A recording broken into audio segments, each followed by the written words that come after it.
If you ever stand in front of Bruce Lee's handwritten notes, whether in a major museum or a private exhibition, the reaction is often unexpected. You think you are about to see training notes from a fighter. What you actually see feels closer to a system of thinking. Dense, precise, almost philosophical. Most people lock Bruce Lee into a single image.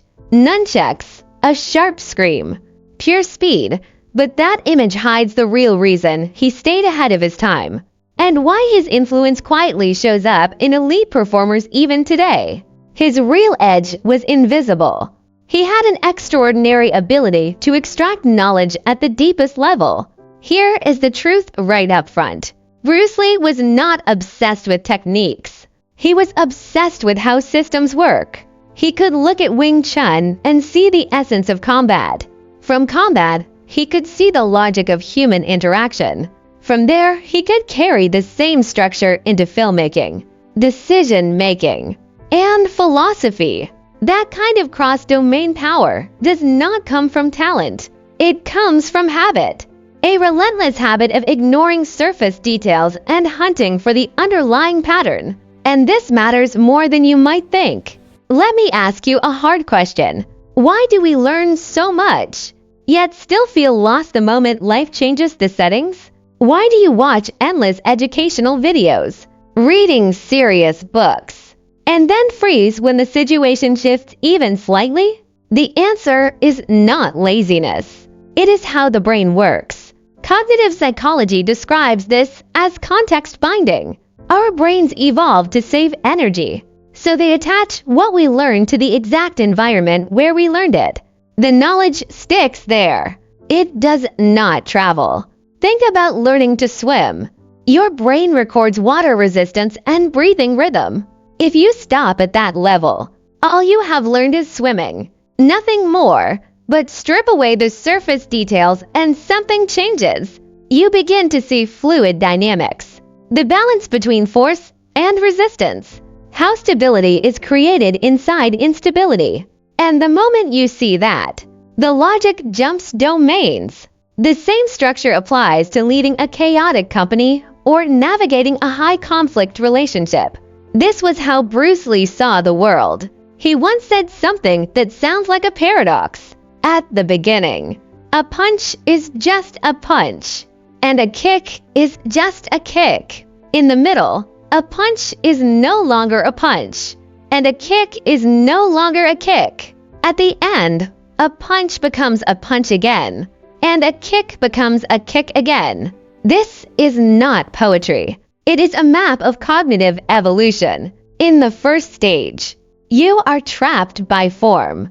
You believe learning math means memorizing formulas. Learning to cook means following recipes. Making money means copying projects. Your mind sees isolated dots. No structure, no connections. This is surface immersion. In the second stage, subtraction begins. Bruce Lee noticed that boxing, karate, fencing, and Muay Thai looks completely different on the surface. But underneath, they obey the same mechanics. Power always comes from ground reaction forces and body rotation. So he removed everything decorative and kept only what physics required. That is why a punch stopped being a punch. He saw biomechanics and natural law instead. This is the skill that changes everything. Remove details, preserve logic. In cognitive science, this is often called structural mapping. In simple terms, it means finding the shared skeleton between things that seem unrelated. Imagine studying a successful short video channel. Most people focus on editing style, music, or delivery. Those matters, but they are surface flesh. If you apply Bruce Lee's extraction mindset, you see something deeper. The channel creates cognitive tension. It opens with a conclusion that clashes with common beliefs. That discomfort pulls attention forward.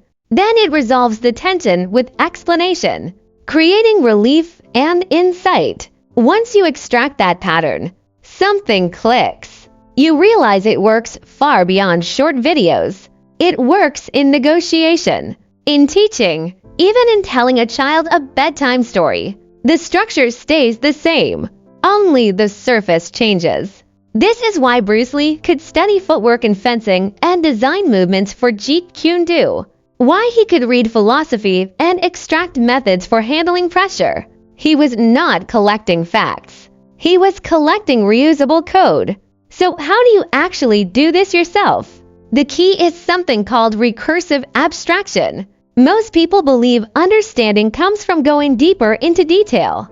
That feels logical, but it is wrong. Real extraction comes from stepping back. When you face a complex problem, ask a simple question again and again. If I remove this job, this tool, this person, what tension still exists? Take family conflict. If you stay in the details, you argue about dishes and tone of voice. That drains you fast. Step back once and you see a struggle over boundaries and control. Step back again and you see an old system defending itself against a new one. At that level, something interesting happens. The anger fades.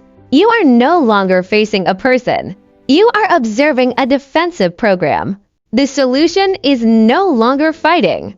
It is redefining boundaries without triggering resistance. This was Bruce Lee's real strength. His calm and his explosiveness came from the same source. To him, an opponent was not a person. It was a mechanical structure full of imbalances. He did not think about winning. He thought about breaking equilibrium. And at that level of thinking, complexity collapses. The world becomes clearer. Once you understand why stripping surface details matters, the next question becomes practical.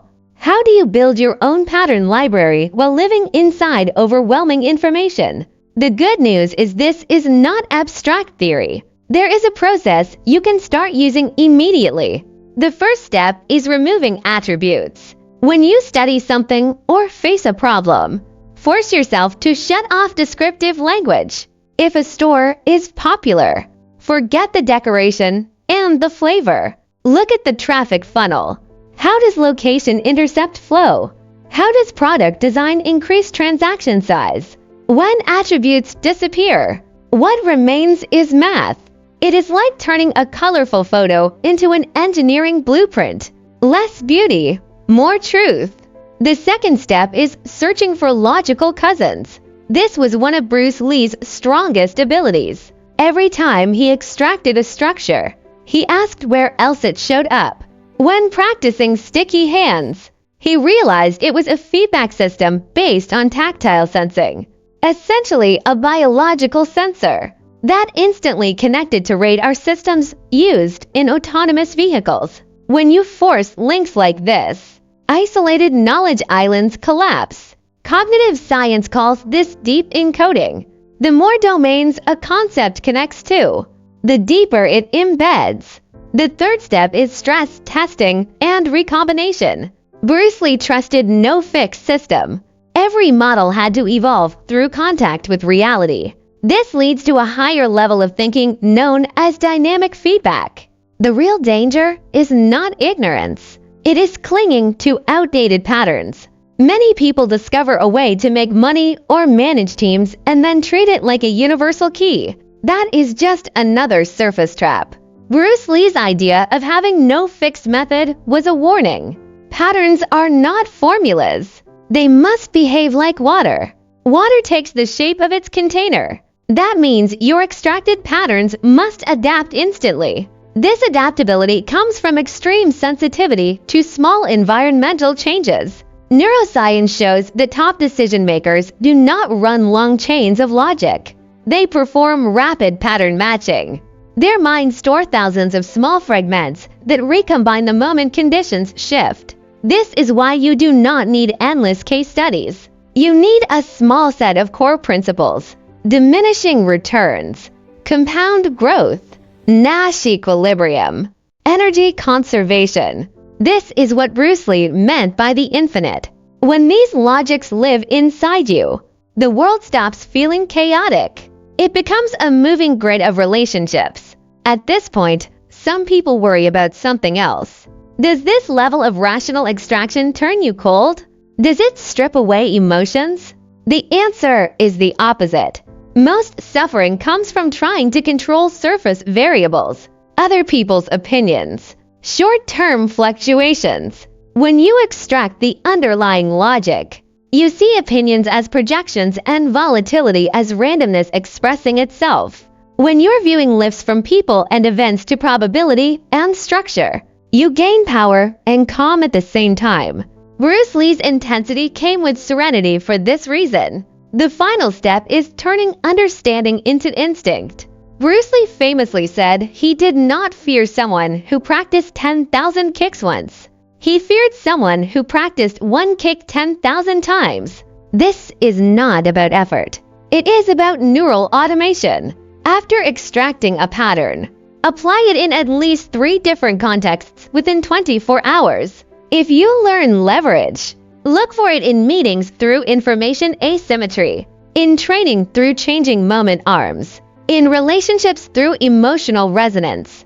This kind of cross-application carves deep pathways in the brain. One day, you stop thinking about the patterns. They activate on their own. You become an observer of the code itself. This world is a massive information game. Most people chase shifting pixels. A few notice the source code underneath. Bruce Lee's greatness was never about the weight of his punch. It was about showing how far a single human mind could evolve through relentless extraction and refinement. Strip away meaningless details. Hunt for patterns that cross time and domain. When you see the world this way, you do not just understand how things work. You understand how understanding itself works. Life stops feeling heavy. It becomes a living laboratory. From this moment on, keep asking one question. When the surface is removed, what logic is actually running here? When you can answer that consistently, you are already walking away from mediocrity and towards mastery. If you stayed until the end, your cognitive boundary is already expanding. I hope this way of seeing becomes a sharp tool in your life. We'll go deeper next time.